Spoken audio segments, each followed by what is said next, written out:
Welcome aboard the Culture Station. My name is Vince. Let's see what we find out there today. What's going on, everybody? Hope you all had a great weekend. I know, this first video of the week, I normally ask, what did you do this weekend? What did you see? But let's just skip to the point. Did you go see Godzilla -1? If you haven't, go. It's a limited release, so I don't know how long it's going to stay in theaters. You need to go see it. You need to go see it in a theater. You cannot see it at home. You cannot wait for it to reach streaming or to buy it on DVD. Unless you're Bill Gates or Jeff Bezos or somebody who can afford a $100,000 home theater, you shouldn't wait to see it at home. You should definitely go catch it live while it's in theaters. Absolutely fantastic film. Loved Godzilla since I was a kid. First Godzilla film was the 1999 Matthew Broderick schlock, which, when I do feel like watching a bad movie, still does hold a little place in my heart, unfortunately. But thanks to that movie, I was introduced, I was introduced to to the older films. Had a cousin who was really into Godzilla, and when he found out that I liked that one, he got really mad at me and sat me down for a weekend, and we watched a bunch of the old Godzilla films. And I've been a fan ever since. And I like the legendary version, the new legendary films, Godzilla, starting in 2014 with the Bryan Cranston film. That one's it's fun. It's fine, I like the design of that Godzilla, but this one just so much better. So quick review for the film. It's set in post World War II Japan. Literally right at the end of the war. Actually, the first opening scenes take place before the war is even over.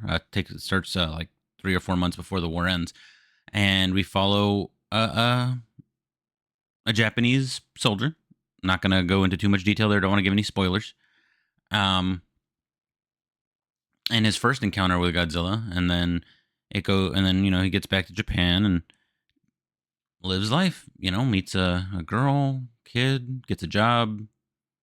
Everything seems to be going back to normal, and then boom, Godzilla comes back, right? That's all I'm going to really say about the movie. You need to go watch it. Other than that, I don't want to give anything away. That is the most basic plot synopsis I can give without spoiling anything. The visuals are great. The special effects are great. I love the fact that like the legendary films. My one of my big gripes with them has been, I have a lot of gripes with them, but they're fun, popcorn flicks. If you just turn your brain off and watch the big lizard and the big monkey go boom. But with this one, you don't have to turn your brain off at all, right?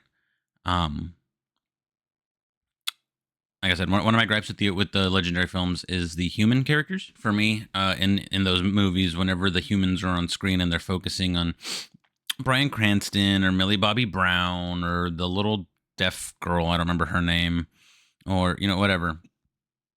You're just waiting for them to get back to the monsters. Nobody cares about the human characters in those movies. They don't act like real people.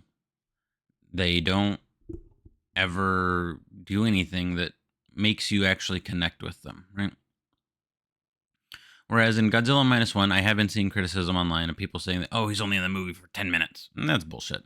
It's probably closer to 20-25 minutes out of the 2-hour runtime, which still isn't a lot. But, I mean, how much was Jaws in Jaws, right? How much did you actually see the shark, right? That big part of this film is truly a horror movie more than anything else. A horror movie along the lines of something like The Perfect Storm, where it's nature is the horror, right? That's what Godzilla was originally when in the first film in 1954, was literally nature striking back because of the use of atomic weaponry, and that's what this is. And the director and the producers have said so as well, that it was meant to hark back to the original, kind of not a remake of the original, but they really wanted to channel the same feelings that the original was meant to evoke. And did at the time, but now it's 70 years later, and it's kind of hard for kids nowadays to see a black and white movie with a guy in a rubber dinosaur suit and actually get scared, right? So that's why we have the new movie. Another gripe I have with the legendary films that I feel like this one definitely fixes is I feel like Godzilla moves too quickly in the legendary films. He moves too easily when on land. Something that gigantic would have to be slow and lumbering. It just would be. That's why we don't have giant creatures like that on the surface of our planet. They're all ocean dwellers, anything that big. And in -1, Godzilla in the water is exactly what you would expect him to be. Quick, agile, maneuverable, fucking terrifying. But on land, he gets up and he's literally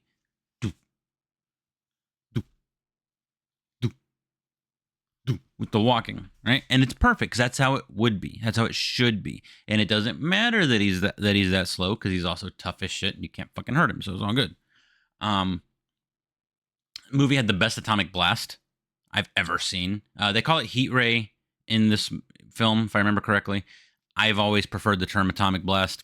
I'm not sure if one of those is the official term. I think either one is acceptable. Heat ray, atomic blast, heat breath, laser breath, blah blah blah blah. I've always preferred atomic blast. And after you watch this film, if you didn't use the term atomic blast, I'm pretty sure you'll change your mind. Just go watch it.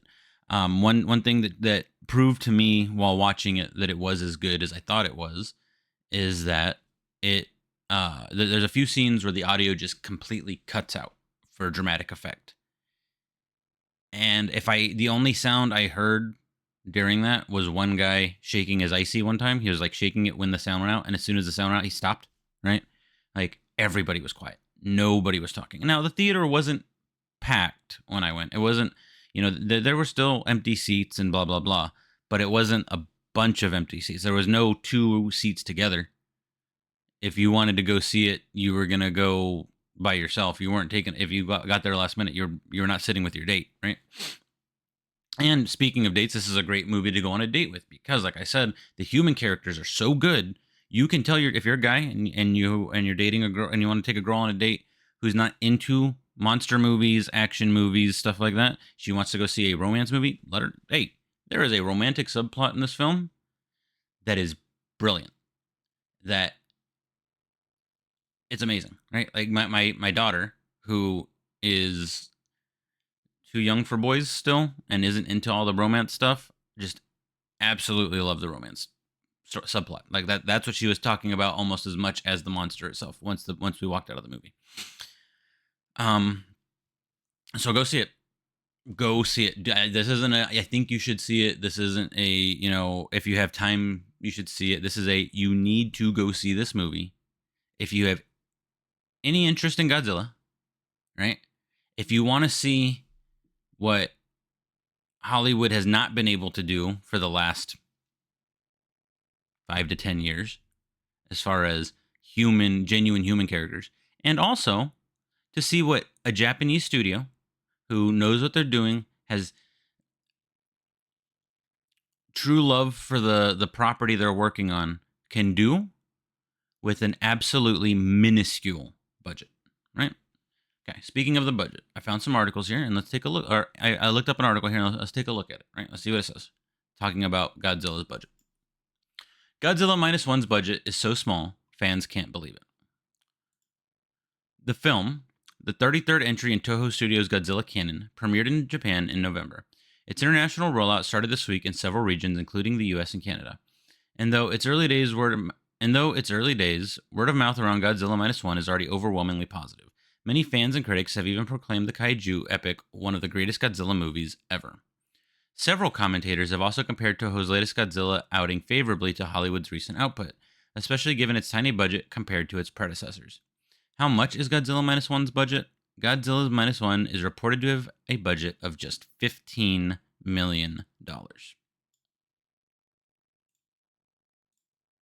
15. $15 million. Let that sink in. $15 million. Wish, 200 to 250. The Marvels, 300, if not more. $15 million for one of the best looking movies I have seen all year. 2 years, 3 years. Trying to honestly think of the last time I saw a movie where I didn't go, that CG looks like shit. This is one of them. Okay. That's a notably small figure compared to Hollywood's MonsterVerse. 2014's Godzilla reportedly cost $160 million, while Kong Skull Island came in at $185, and Godzilla King of the Monsters set the studio back an estimated $170, although reports say the budget was as high as $200. Indeed, Godzilla Minus One's relatively low price tag was a major talking point on X recently. A reoccurring theme of the discussion was the creature feature's level of polish versus that of $200 million plus efforts like the Marvels. Godzilla Minus One cost around 1/15 the production budget of the Marvels, is one of the best looking disaster movies I've seen, proclaimed one X user. We are absolutely rinsed when it comes to making these kinds of movies. Moving forward, Godzilla Minus One needs to be mentioned in the same breath as Ambulance and The Good, the Bad, and the Weird, as the modern pantheon of films punching light years above their budget compared to the competition with multi-$100 million budgets. It's amazing what they did with the budget, added a third. I don't know if it's the production efficiency or no actor needing to be paid 25% of the entire movie's budget, or both. It's time to start questioning Hollywood's production budget, a fourth chipped in. Incredible what the actual planning and not redoing sequences thousands of times does for artistic quality and budget. The buzz around Godzilla Minus One's budget comes as glowing reviews for the monster movie continue to flood in. The film holds a near-perfect score on Rotten Tomatoes, with critics praising its balance of human drama and spectacle. That said, a few dissenters have dragged down Godzilla Minus One's Rotten Tomatoes ratings with their negative reviews. This includes YouTuber Adam Olinger, whose scathing assessment of the movie recently earned him the ire of the Godzilla fanbase. So yeah, there's people out there obviously who don't like it, right? That's nothing new.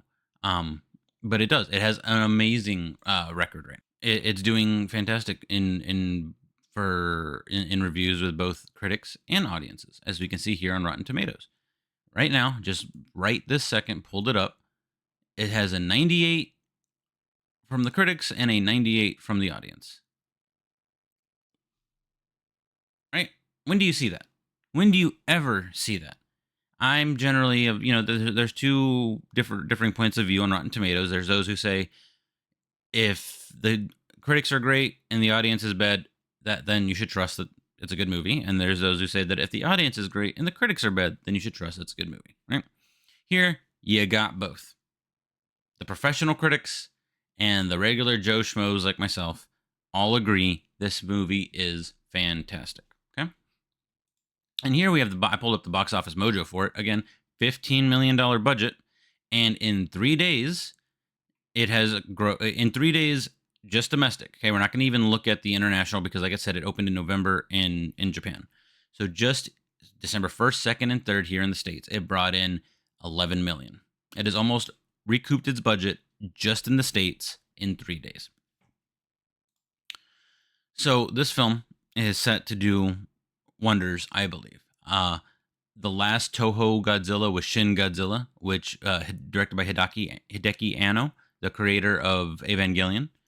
And that one's fantastic as well. If you haven't seen it, you can, I think, it's on sale, right? It was on sale over the weekend on Prime for $5. I don't know if it still is. You'd have to look that up. But Shin Godzilla is really good. But this is a masterpiece. I hope they continue with this going forward.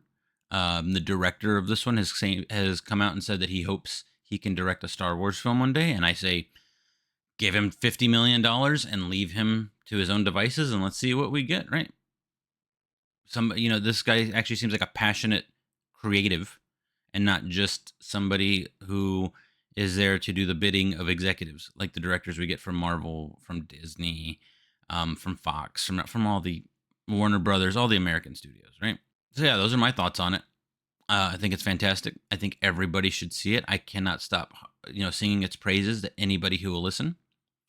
And if you guys have seen it, let me know what you think about it down in the comments. If you found issues with it that I didn't mention here, again, I have a couple of gripes that I'm not going to really get into right here because I don't want to get into spoilers. But even those couple of gripes are absolutely minuscule. But if I'm wrong and you think this movie is garbage and you can explain to me why, please do. I look forward to seeing what you guys think down in the comments. And I will talk to you guys next time. Thanks for stopping by. If you like this video, make sure to like, share, and subscribe, and follow me on the X at CultureSailor1. I'll see you next time, and as always, fair winds and following seas.